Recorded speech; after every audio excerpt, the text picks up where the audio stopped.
You can go ahead and spit that out. Thank you. And thank you. But what does that tell you? You know, because we did the same poll every time. You lock the elbows. I made sure it was at the same height. We had the same speed of the poll. What do you think is happening here? What do you think is occurring based on the products that you were testing? The candy, I don't think I should eat.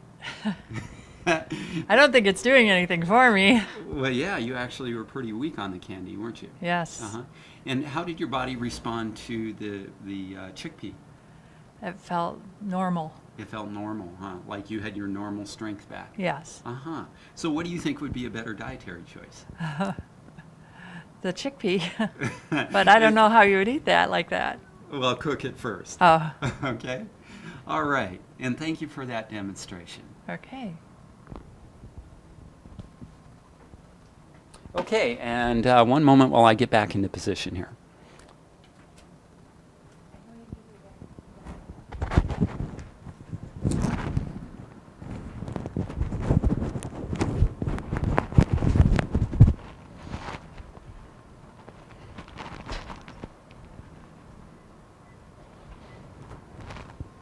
Okay, so let's go ahead and talk a little bit more about muscle testing demonstrations.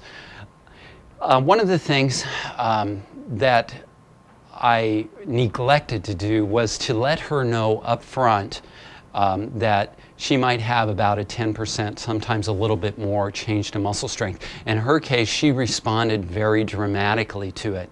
And the other thing that I forgot to tell her was I forgot to have her set aside her opinion on the candy, didn't I?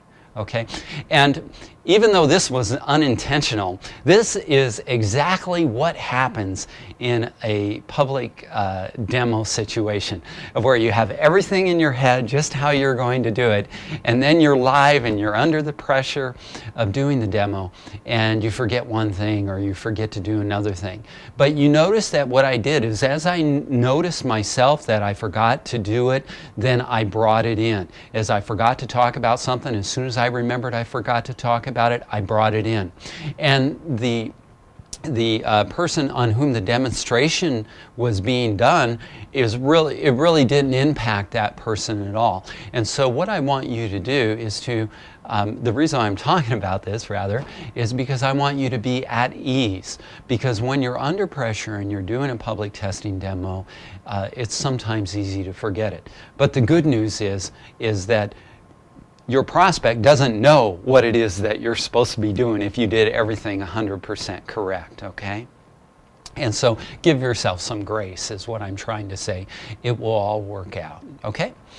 And let me take a look at some other aspects of that. Yes, I wanted you to pay close attention to how it was that I attempted to have her draw her own conclusions. Because when we're doing a public demonstration, obviously the purpose of it is for us to be able to have an impact on that person. And one of the beauties of muscle testing is it allows a person to have a personal experience of it, which is by far, if you think of all the different ways that people are impacted, probably one of the most impactful are when a person has the personal experience and they're able to digest it. So what I was doing was that I was helping her digest that personal experience in a way that was meaningful to her by asking her what it was that her body was thinking about it, rather than saying, well, you can see that muscle testing really works, can't you?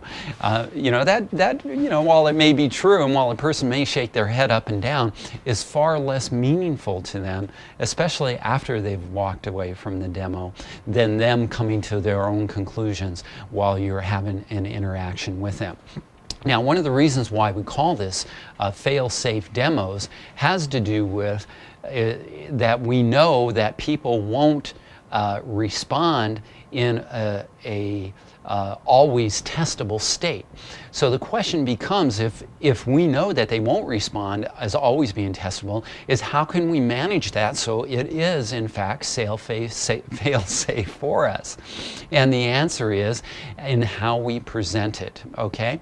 So next what we're going to take a look at is this is the only part that I did coach Jeannie on, was the second time she came back, I wanted her to respond in a quote failed situation of where she responds inappropriately as if she were in an untestable state, okay? And so you'll see a little bit about how I communicate and handle that with her, okay? And once again, it's going to be used what we're going to be doing is using this card right here and coming back to where they're reading the written material on it so that it isn't just us saying it. They see that it has been documented. And not like that means that it's like the ultimate word or everything. But again, when we're doing these demos, we want the person, regardless of outcome, to be positively impacted. So you'll notice how it is that I have this conversation with her about that, okay? All right, so we're not going to go through the whole, we're going to do the warm-up, and this is what I want you to pay attention to. She already knows what to do at this point, and so let's just have me demonstrate how it is that we would respond to a person that doesn't respond appropriately to the muscle testing, okay? And there's a couple of different kinds of not responding appropriately. One of the reasons why people don't respond appropriately is because they're changing their test position. So I don't know if you caught that in the last demonstration, but I noticed that she was pulling out more on one arm.